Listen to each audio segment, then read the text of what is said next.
কোনো একটা খাবার কিনতে গেলে যে এই খাবারটা আমার বাবা বেশি পছন্দ করে।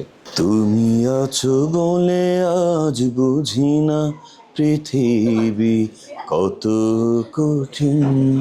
কোনো একটা খাবার কিনতে গেলে যে এই খাবারটা আমার বাবা বেশি পছন্দ করে। কেমন আছে? আলহামদুলিল্লাহ। সময়টা কেমন যাচ্ছে? আজকে তো বাবা দিবস।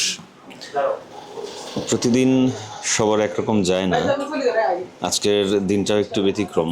যখন জেনেছি যে আজকে বাবা দিবস, তো বাবার সাথে যেই ছোটবেলার স্মৃতি, সেই মজার স্মৃতিগুলো মনে পড়ছে। সেই সাথে অনেক বেশি মিস করছি যে আজকে আমি ঢাকায় থাকি, আমার বাবা গ্রামে থাকে। তো সবসময় এটা মনে হয় কোনো একটা খাবার কিনতে গেলে যে এই খাবারটা আমার বাবা বেশি পছন্দ করে, এই খাবারটা আমার বাবা পছন্দ করে, এই জিনিসটা পছন্দ করে। তো যখনই বাবার পছন্দের কোনো খাবার, কোনো জিনিস কিনতে যাই, তখন বাবাকে মিস করি যে এই খাবারটা আমার বাবা পছন্দ করে, কিন্তু আজকে আমি কিনে খাচ্ছি কিন্তু আমার সাথে আমার বাবা নেই। চেষ্টা করছি খুব দ্রুত বাবা মাকে কাছে নিয়ে আসার জন্য। শুরুতে শুনবো, আপনি তো শিল্পী এবং একজন উপস্থাপক, আর শুনবো বাবাকে নিয়ে একটু সঙ্গীত। সঙ্গীত গাইব, তাই? ইউটিউবে আমার একটা নাশিদ আছে, সেটার একটু অংশ বিশেষ গাইব ইনশাল্লাহ। তুমি আছো বলে আজ বুঝি না পৃথিবী কত কঠিন। তুমি আছো বলে আজ কষ্টরা হয় যে বিলীন। তুমি ছাড়া জীবন আমার বিষণ্ণতার ঘরে করে হাহাকার।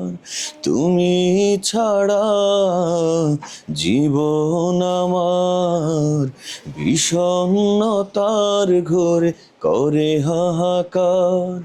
তোমার উষ্ণতার ছোঁয়া পেতে চায় মন, প্রিয়জন বিয়োজনে ব্যথা তোর সারাক্ষণ।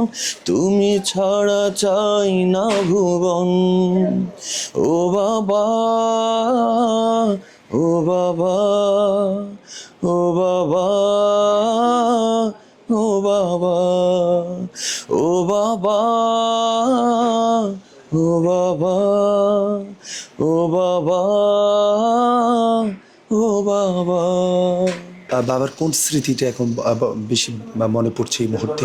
বাবার সাথে একদিনের স্মৃতি খুব বেশি মনে পড়ে, এবং এই স্মৃতিটা বেশ কয়েকবার ঘটেছে। সেটাই হচ্ছে বৃষ্টির সময় আমার বাবার পাইকারি একটা দোকান ছিল, তো সেখান থেকে দোকান বন্ধ করে আমরা বাসার দিকে ফিরতাম। বৃষ্টিতে ভিজে ভিজে আব্বা আমাকে অনেকভাবে আগলে নিয়ে যেত বাড়িতে। এই স্মৃতিটা আমার খুব বেশি মনে পড়ে।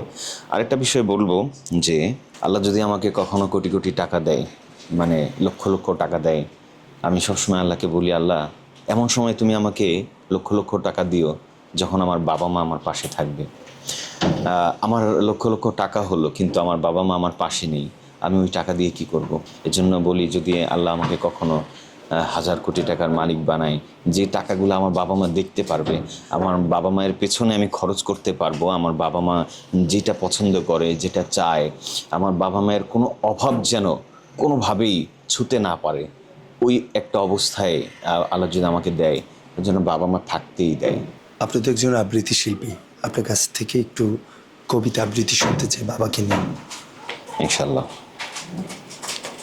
বাবা, তোমাকে নিয়ে লিখতে গেলে শব্দগুলো খুব ছোট মনে হয়, কারণ তুমি কখনো নিজের কথা বলনি, শুধু আমাদের কথা ভেবেছ। আমরা যখন নতুন জামা পেয়েছি, তখন হয়তো তুমি পুরনোটা পরেই থেকেছ।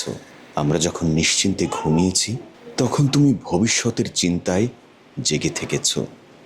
তোমার ভালোবাসা কখনো উচ্চস্বরে প্রকাশ পায়নি, কিন্তু তোমার প্রতিটি দায়িত্ব, প্রতিটি ত্যাগ, প্রতিটি কষ্টের ভেতর আমি সেই ভালোবাসা খুঁজে পেয়েছি। আজ বাবা দিবসে শুধু একটা কথাই বলতে চাই, তুমি আমার জীবনের সবচেয়ে নিরাপদ আশ্রয়, সবচেয়ে বড় শক্তি এবং সবচেয়ে নিঃস্বার্থ মানুষ।